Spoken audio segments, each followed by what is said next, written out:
नमस्कार सभी को, आप सबका स्वागत है अरुणाचल टुडे न्यूज़ चैनल में। जैसे कि फ्रेम में आप सब देख सकते हैं, काफ़ी बड़े अक्षरों में APSSB लिखा हुआ है, जिनका मतलब है Arunachal Pradesh staff selection board. और आज हम यहाँ ऑफिस में आए हैं, यही एंट्रेंस है। यहाँ आने का वजह मैं बताना चाहूँगी कि सिंस 2020 हम लगातार रिपोर्ट बना रहे हैं बैकलॉग एग्जामिनेशन को लेकर, जो है 2019 को MTS यानी कि मल्टी टास्क सर्विस, साथ ही साथ पुलिस के जो constable, head constable, fire department के फायरमैन, मिनरल गार्ड, कई और फॉरेस्टर, फॉरेस्ट गार्ड का था। लेकिन हाल ही में ही कुछ महीने पहले फॉरेस्टर एंड फॉरेस्ट गार्ड का एग्जामिनेशन कंडक्ट किया गया है। और बाकी का सिंस 2018 कह सकते हैं, जब फॉर्मेशन हुआ बोर्ड का, तब से लेकर अभी तक बैकलॉग एग्जामिनेशन को कुछ एग्जामिनेशन कंडक्ट नहीं किया गया। उसको लेकर कई बार हमने रिपोर्ट बनाया, कई बार हमने जो यहाँ की अथॉरिटी उनसे बात की, तो उनकी तरफ से काफ़ी बार हमें एश्योरेंस दिया गया था कि वो जल्द ही कंडक्ट करेंगे। और लास्ट टाइम जब हमने रिपोर्ट बनाया था तो उनके तरफ से ऑन कैमरा नहीं, मैं फिर बताना चाहूँगी ऑन कैमरा, और ये वजह भी बताना चाहूँगी कि क्यों हम ऑन कैमरा नहीं कह रहे, क्योंकि उनकी तरफ से कहा गया था कि जो फिजिकली टेस्ट रहेगा जिसमें, उसको हम लोग पहले करेंगे, जिसको लेकर फॉरेस्टर एंड फॉरेस्ट गार्ड का उन्होंने एग्जामिनेशन कंडक्ट किया। उसके बाद जब हमने पूछा कि MTS यानी कि मल्टी टास्क सर्विस और साथ ही साथ मिनरल गार्ड और फॉरेस्ट फायर सर्विस और मिनरल गार्ड के कब कंडक्ट किया जाएगा उनका भी, क्योंकि काफ़ी साल हो चुका है, तो उनके तरफ से कहा गया था कि कॉम्बाइंड ग्रेजुएट एग्जामिनेशन का होगा, उसके बाद वो कंडक्ट करेंगे। लेकिन अभी जैसे एग्जामिनेशन कंडक्ट कंप्लीट हो चुका है, उसका स्किल टेस्ट हो चुका है, तो हमने कोशिश की थी कि यहाँ के जो सेक्रेटरी उनसे बात करें। मैंने कई बार उन्हें कॉल किया, साथ ही साथ मैंने मैसेज छोड़ा, काइंड ऑफ हमने क्वारी किया था थ्रू मैसेज। अगर हमें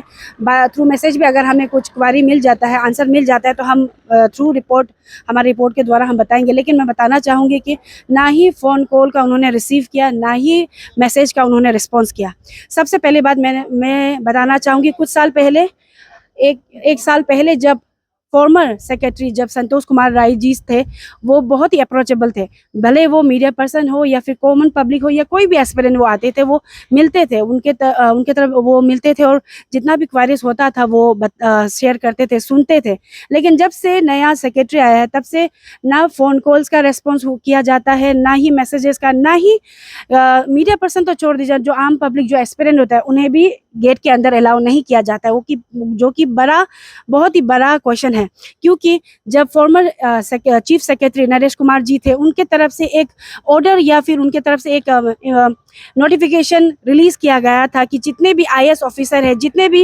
ऑफिसर्स है हाई लेवल के, वो जितने भी पब्लिक हो या भी कोई भी एक्सपीरियंस हो, या कह सकते हो कॉमन पब्लिक ओवरऑल, उन्होंने कहा था कि अच्छा बिहेवियर होना चाहिए, अप्रोचेबल होना चाहिए। लेकिन अभी का समय में मैं बता दूं, जब से D वर्मा जी जो सेक्रेटरी APSSB बने हैं, Arunachal Pradesh staff selection board के सेक्रेटरी,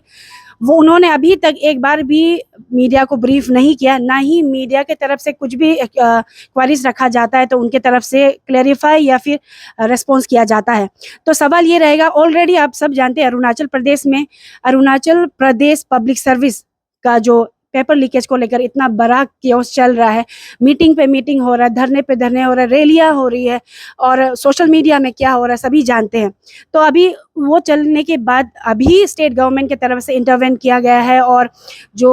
CBI के लिए रिकमेंड किया गया, इस तरह के हुआ है। तो अभी ऐसा लगता है, जब जो एक बोर्ड का जो अथॉरिटी है रेस्पॉन्स नहीं करते, जो कुछ सोचे, कई लोग ऐसे होते हैं जो लोग फर्दर स्टडीज नहीं कर सकते, उन्होंने अप्लाई किया होगा। हज़ारों की तादाद में, मैं बता दूं, form fill up multi task service MTS का, मिनरल गार्ड का, फायरमैन का, कांस्टेबल, हेड कांस्टेबल, कई हज़ारों की तादाद में एप्लीकेंट्स ने फॉर्म फिलअप किया था। लेकिन सिंस अभी 3 से 4 साल होने को आया, लेकिन बोर्ड की तरफ से कंडक्ट नहीं किया गया था। तो सिंपल सा सवाल यही है कि क्या गवर्नमेंट को इंटरवेन करना पड़ेगा जो बैकलॉग एग्जामिनेशन कंडक्ट कराने के लिए, और साथ ही साथ सबसे बड़ा सवाल रहेगा बोर्ड को, क्योंकि अभी तक बोर्ड के द्वारा एनुअल कैलेंडर रिलीज नहीं किया गया है, जबकि सबसे बड़ा और सबसे पहला काम बोर्ड का वही रहता है कि एनुअल कैलेंडर वो रिलीज करे, ताकि जितने भी अनएम्प्लॉयड यूथ है, जो भी एस्पिरेंट, जो लोग रेडी कर रहे हैं ये बोर्ड के एग्जाम्स के लिए, उन लोग तैयारी करें। लेकिन यहाँ से अभी तक नहीं हुआ। बारंबार एश्योरेंस दिया जाता है बोर्ड के तरफ से, लेकिन अभी का बात करें तो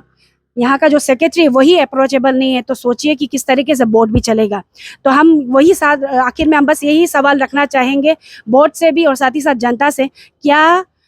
गवर्नमेंट को, क्योंकि ये बोर्ड ऑटोनोमस बॉडी है कहने को, तो क्या गवर्नमेंट को, स्टेट गवर्नमेंट को बोर्ड को भी काम चलाने के लिए इंटरवेंट करना होगा।